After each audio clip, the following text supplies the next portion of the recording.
Assalamualaikum everyone, welcome to Ordinary Days.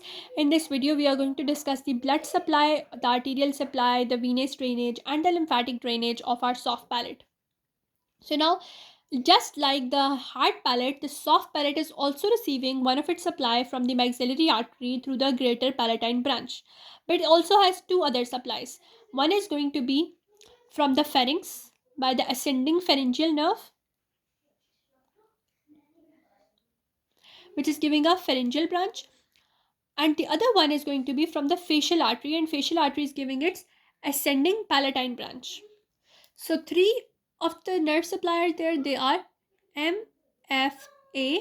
M is from maxillary artery. Maxillary artery is via the greater palatine. Facial artery by a palatine branch or ascending palatine branch. And then we have the ascending pharyngeal artery, and that pharyngeal artery is giving a palatine branch. So you can say nerve supply from maxillary, from facial, and from ascending pharyngeal. Now the veins of that, they're similar to the hard palate. One of the vein is going to drain into pterygopalatine plexus. The other ones, they are going to develop into the tonsillar plexus as well. So pterygopalatine plexus and the tonsillar plexus, or PT, pterygopalatine and tonsillar. Lymphatics. Similar to the hard palate, lymphatics are upper deep cervical and retropharyngeal. You can remember them from CT, like CT scan. So cervical and CP, you can remember from CP. So C is for upper deep cervical and P is for the retropharyngeal. Or you can remember from CR. The CR mnemonic is better. CR is class representative. So C is for upper deep cervical, R is for retropharyngeal. Very nice. Now we have the clinical anatomy. Now, what happens to the palate? Cleft palate. Cleft means there is a gap. Why does a gap exist between the palate? Gap exists.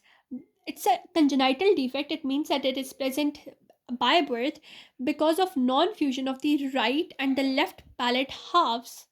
In the least severe form, it only affects the soft palate, but in the most severe form, it can affect the hair lip as well. Now, paralysis of the soft palate.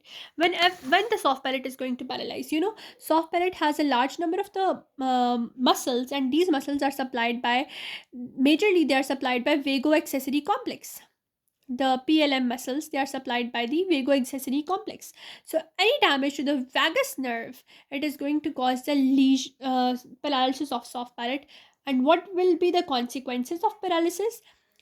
First of all, the uvula, it is going to deviate on the normal side.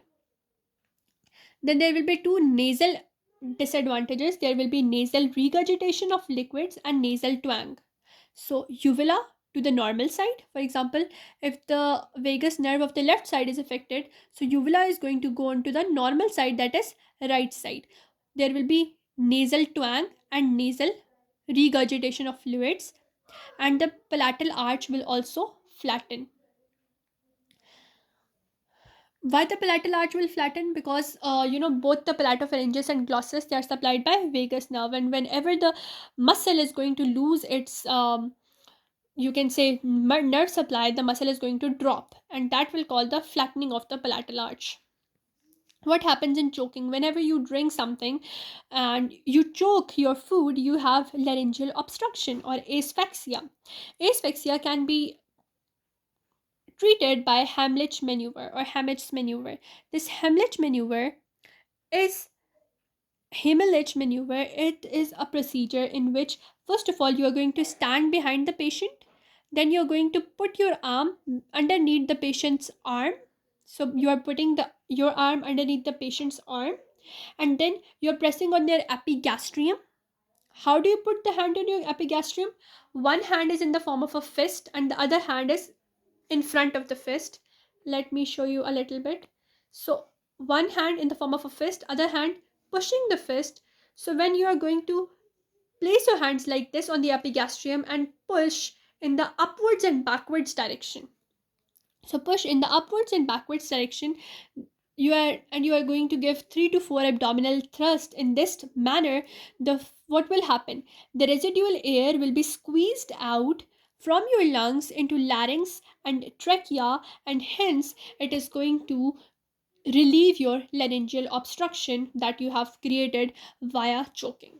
So, with that, we are done with the clinical anatomy and everything related to our soft palate.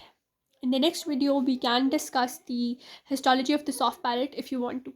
Please like, share, and subscribe to my channel, and stay tuned for more good content coming very soon, inshallah.